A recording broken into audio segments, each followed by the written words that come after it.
What's up, guys? And welcome to another edition of Burton Borders. And today, two miracles happened.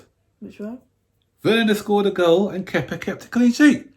So, we are going to be reviewing our 2-0 victory against Newcastle. But before we get into the video, don't forget to like the video, subscribe to the channel, and turn on all post notifications so you'll be notified when we make a video. Share this video and comment down below. welcome to the Burton Borders. Ain't got no time for no stallers, yeah.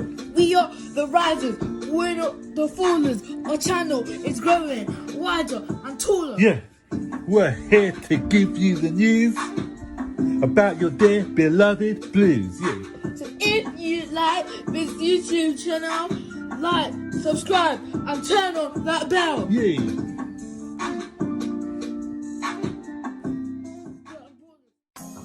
So guys, what did you predict? What did you predict again? 2-0. 2-0, and what did I predict? 2-0. 2-0, we said it, see? Yeah, If you want tips for the future, just come to us. If you want to win the, was it back in the day, they used to have something called the pools, where you have to predict the right scores, and then you got money for that. So yeah. Well, fortune tellers now. Yeah, You can tell you what can happen in your future. So I didn't do the sites. Next week I'll do the Sky Super 6, and yeah, get 0 out of 6. But anyway, yeah. So Did you do Sky Super 6 this week? no, I didn't. But Chelsea wouldn't have been in it. They just do the Saturday games. Anyway, back to the game. 2-0. So we are in top 4.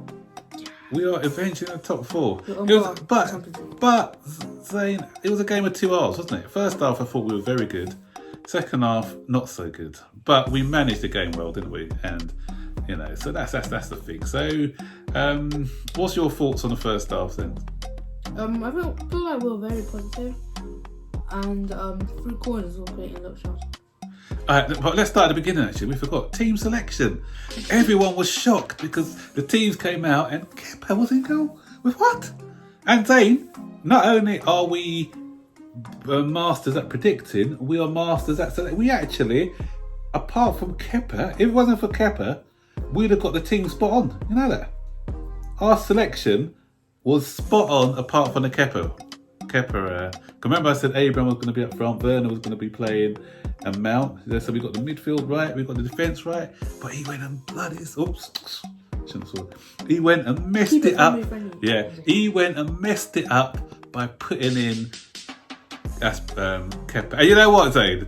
Every week you say, or when I say he's going to be a goal, and you say Kepa, and we joke about it.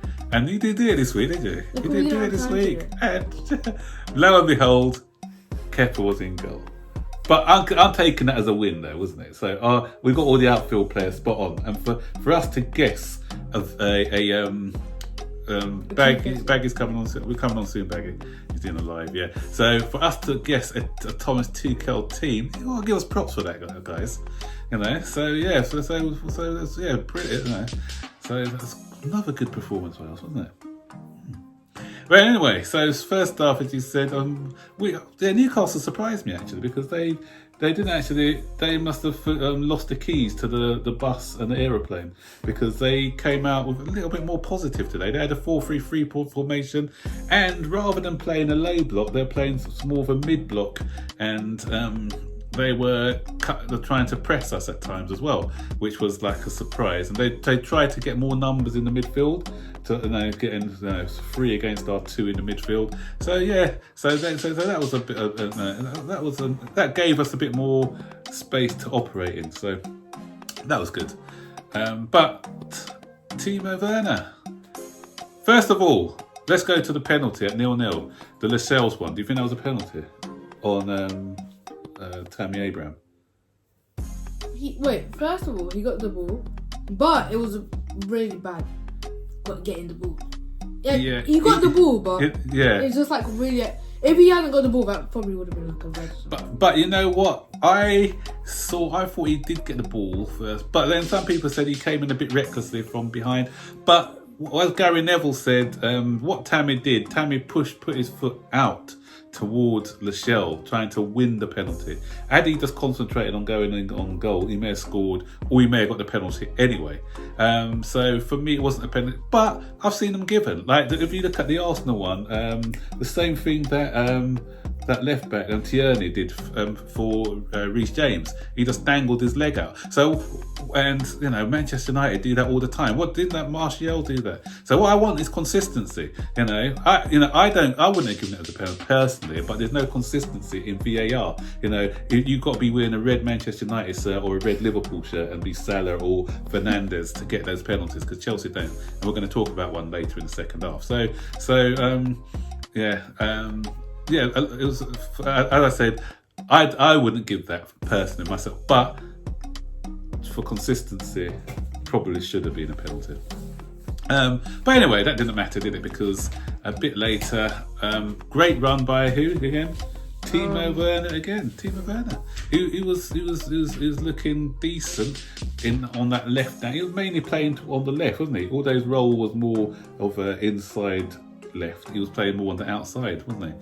And it was run and cross, and who scored? Giroud, yeah, took a deflection. Giroud came on for the injured Tammy, because Tammy got injured. I think he'd done his ankle in, whilst after that tackles from the Shells, Giroud came on, right place, right time, bang, 1-0. Then just before the 41st minute now, and Werner, I can't believe it, Werner scored a goal. Very fantastic. That's what I thought when Newcastle goalkeeper saved that. Yeah, then Rudiger touched it in, but then when we saw it had actually gone over the line, and it's well over the line, and that's what we said. It would take a scruffy goal. It wasn't that was a scuffed shot or something. It was at the near post, the far post. Sorry, knocked it in. 2-0. Game over. But second half, Newcastle came back with a lot of purpose, didn't they? They were harrying us a lot more. They were putting a lot of pressure on us, and it was more of a bitty second half. But we still had a few shots, didn't we? Elijah there messing about with his mouse. Sorry, guys. Yeah. We still had we had a few chances, but not. Darlow made a good save from Hudson-Odoi. One that took a deflection, and it was, and then Kepa made a save. And it was the Arsenal on loan player Willock who had a header, and Kepa made a great save. So yeah, props out to Kepa. And Kepa, he made a couple of good ones. One in the first half as well. The only doubt I still got with Kepa is commanding his area. There was a couple of times where he could have caught the ball, but he'd done some punches rather than catching the ball. And as I said, not a lot to talk about in the second half, was it? It wasn't a great. It was a bitty second half. But performance-wise, as I said, apart from the Werner goal and assist, Kovacic I thought was immense today, wasn't he? He was controlling that midfield. I thought in the second half, when they put a bit more pressure on Jorginho again, he can be got at in possession when people press him hard. I feel like I know why Kovacic and Jorginho play together, because basically Kovacic is good at running and Jorginho is good at passing, so we have two different modes of transport. Yeah, and he holds his position as well. That's a good little partnership in that double pivot role at the moment. So it's working, and as I say, if it's not broke, don't try and fix it. So yeah, they've got a little good understanding going at the moment. Thought Christensen and Rudiger at the back, they were good. Again, we limited Newcastle to a few chances, and so it was a decent performance, and I said it was well managed, and not apart from the couple of saves that they had to make. It wasn't a game where you thought that we're going to be in trouble. We were kind of in control of the game throughout. So we've got a big game against Southampton. Not big, but we've got Southampton on Saturday morning, I believe. And there's a couple of big games. Everton playing Liverpool, Man City against Arsenal, and who's Aston Villa got? Who's it again? Leicester. Yeah. So again, there are some decent games in there now, so that where we can hopefully try and catch up on Leicester and Manchester United. Hopefully either widen the gap on the likes of Everton or even Liverpool. So it's looking good now. Top four, it's in our hands now. We're in the top four. It's ours to lose. So let's hope we can carry on these performances. But there's bigger tests to come, isn't there? Our tests are going to come in March when we've got some hard back-to-back games coming up. But Man City in March. Yeah, we've got Man City, we've got Liverpool, I think. But we can only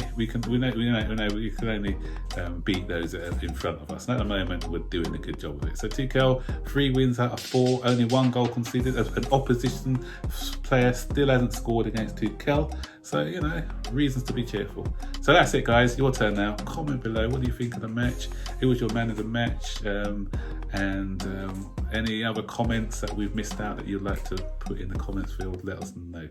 And don't forget, guys, to like this video, subscribe to the channel, and turn on all post notifications so you'll be notified when we make a video. Share this video and comment down below. And can we get this video to 10 likes? 60 likes. 60 likes, 60 views. Alright then, guys, take care.